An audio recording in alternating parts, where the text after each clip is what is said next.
Conversations from the Zoom Room. Hey everybody, it's Bill. How's it going? Well, last weekend I got a call from Dave Shute. Dave said to me, Bill, I feel like maybe I left people hanging with my last conversations from the Zoom Room. Maybe I was just defining the problem, but not really offering a solution. So I said, Dave, why don't we get on another Zoom and let's make it happen. So I'm really excited to present this new edition of Conversations from the Zoom Room, featuring Dave Shute with his 5-point plan for pivoting. Enjoy.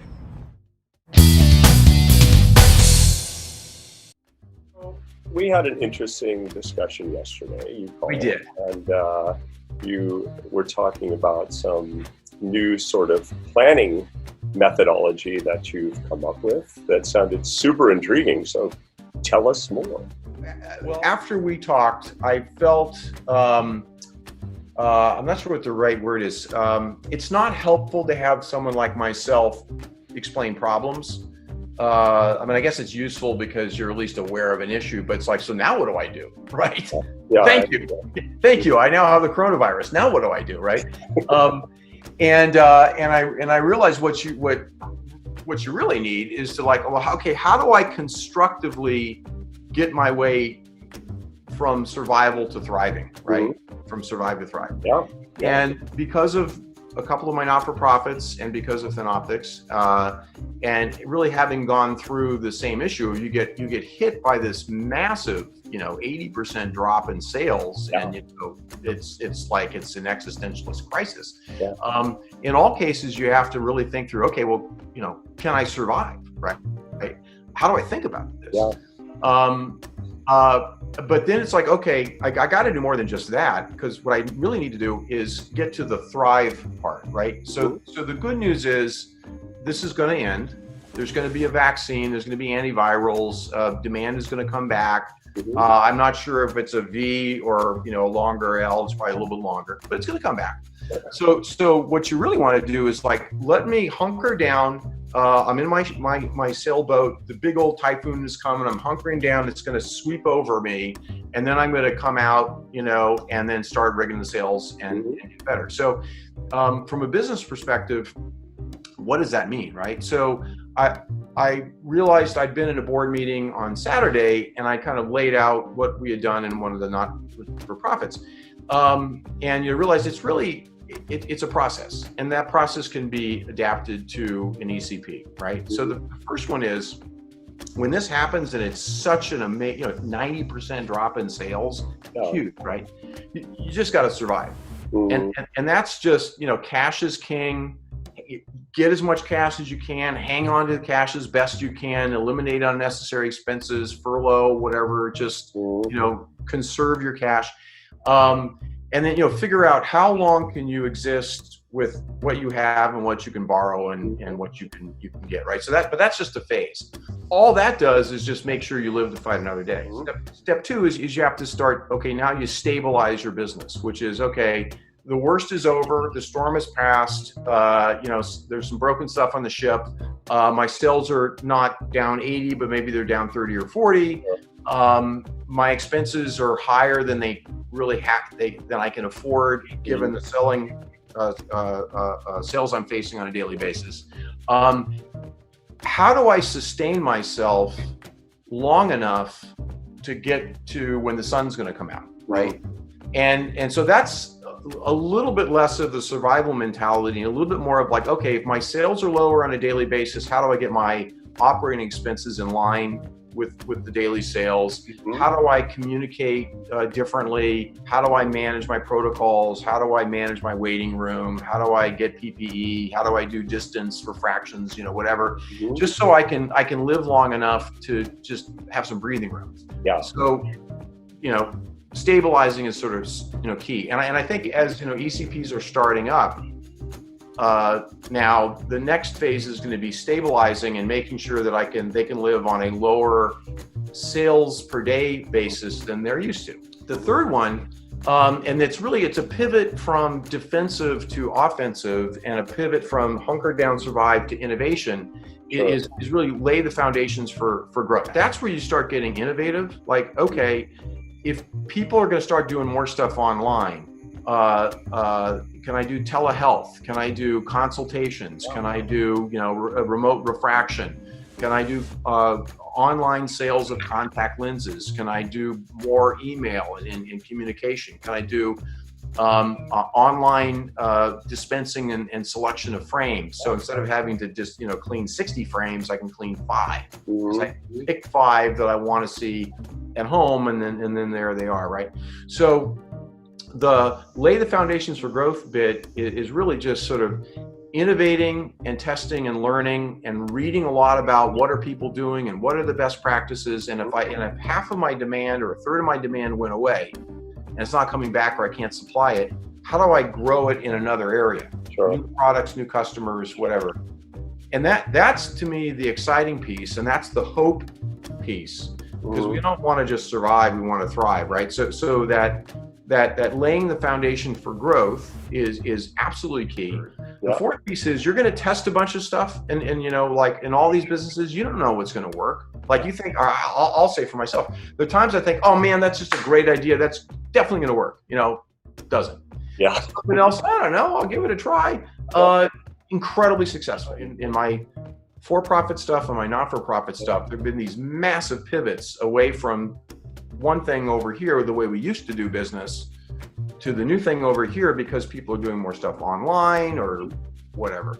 And then the final bit is once, the thriving piece, once we're through all this, and we'll get all through this, and it's 12 months or 18 months or whatever it's going to be, then you've evolved into being a new business, and you've got your niche and you do things well. Then you just double down doing the good stuff, right? Which you're really, really good at. Just get better at it. Just do it every day.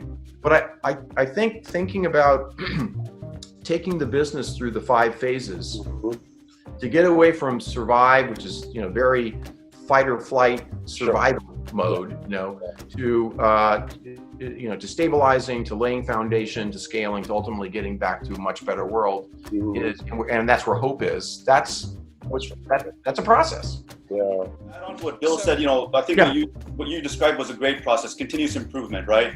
You find, make small incremental changes, see what works, whatever doesn't work, throw it out, try something new. So, we know that a lot of our ODs, optometrists, they're kind of set in their ways. They've always done things a certain way. So there's some, mindset change that's also required. Totally. Right. And so the ones that are open to this idea of making small incremental changes, what are the top 2 to 3, would you say, things that they could try right now?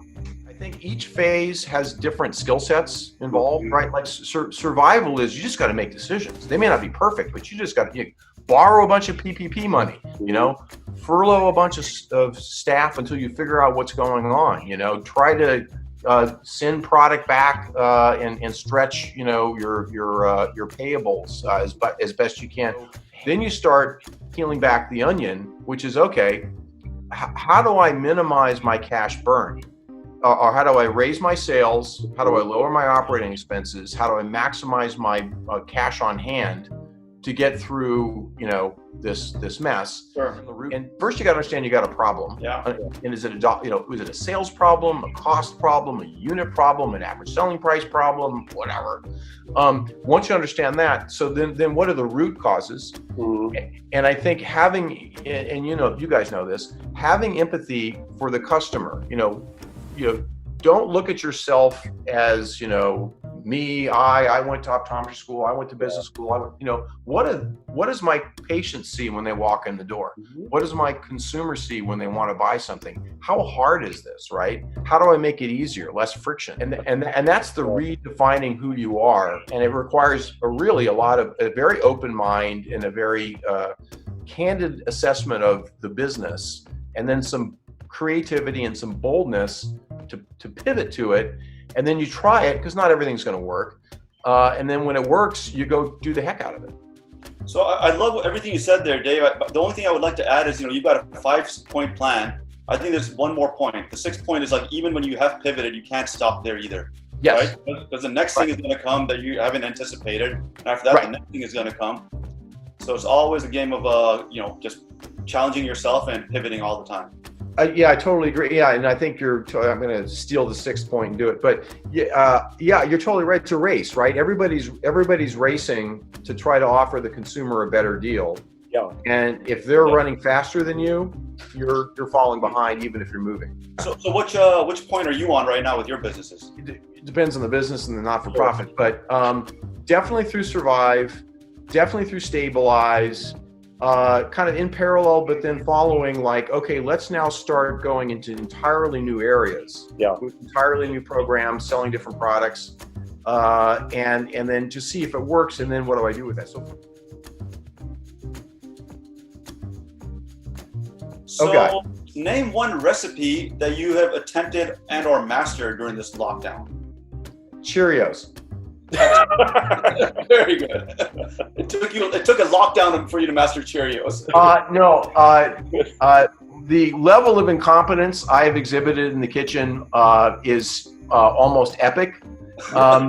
If I'm able to toast something successfully and butter it and get some cherry jam on it, I'm feeling really, really proud, you know? One more question. Okay. So what is your idea of happiness? I'll give you the equation. Okay. I've been looking for that all my life. So, you know, thought experiments. Yeah. So and this is a geek out moment, I admit, but you know, so much of the physical world is explained by Einstein's E equals mc squared. You know, energy is mass times the speed of light squared, right? And there's conservation, and it just explains so much, right? But it's so elegant, and so much gets explained by that. I went through a period where I was reading about physics. Not that I understand any of it, but I thought it was pretty fascinating. So I said, I wonder if there's a version of that for just human experience. What's the most elegant mathematical function that could explain, right? So I decided that, and I think this is true, that it's happiness is reality minus expectation. That's a good one. Reality minus expectation. Well, here's to keeping on the positive side and not letting your expectations guide your whole. Gets too carried away. Yeah, exactly.